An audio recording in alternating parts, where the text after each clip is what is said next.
So one of the subjects that came up in our media meeting this week is, we often bring forward conversations we've had with clients on the floor or between the coaches.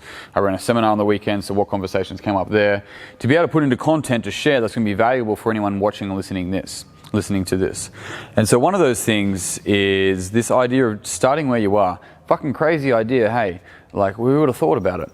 The problem is that a lot of people are starting from a space of lack. And what I mean by that is that they go, I want to get my pre-baby body back, or I want to be as fit as I used to be in my 30s, or I'm not as fit as I should be. I might have someone that comes in that has never been to a gym and they're like, oh, I'm not very fit. I'm like, fucking compared to what?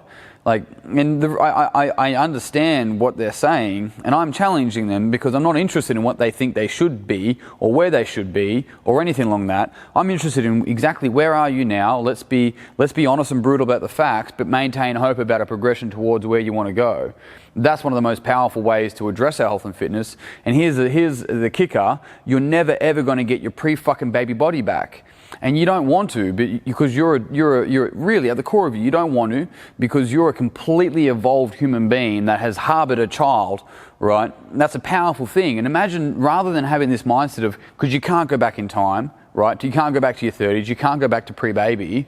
Imagine being the healthiest version that you can be based on where you're at now and where you're moving towards. When we shift our focus towards that, we allow ourselves to have an actual fucking tangible target to move towards and allow our training to challenge towards, because you will never achieve the pre-baby body, because you can't. It's not possible, because you've had a fucking baby. Now, that's not a negative thing, right? It's the same as saying, I had a conversation with a good friend today that talked about they lost a spring in the step. After speaking to them for a little bit wasn't the spring in the step that they want, it was the feeling that they associated with the ability to be able to do those things that they want.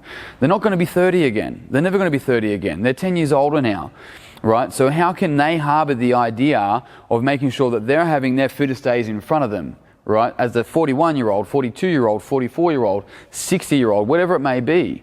And this is one of the most powerful things that we can do, is simply just accept where we are, no matter what it is, without any sort of shaming of where we think we should be. You're not fucking there, you're here. And that's exactly where you need to be to start.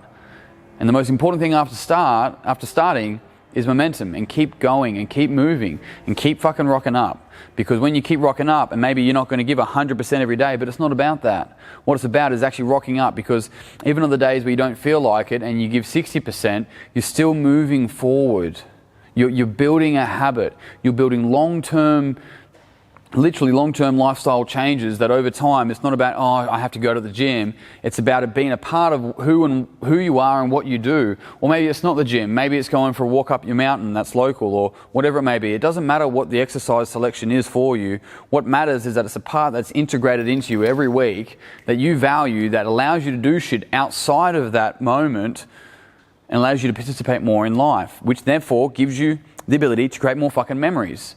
And those are the two most powerful things that we can do in life. Create more memories and participate more often.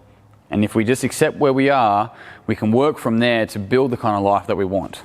But if we continually shame ourselves about where we think we should be, we're just going to be a perpetual cycle of never moving forward, because you can never fucking go back there. Forget about it, leave it. You're better now. Sort of. But move forward. Understand where you're at and what you need to do, and get the right support. But more importantly, and I'll leave it on this, fucking support yourself.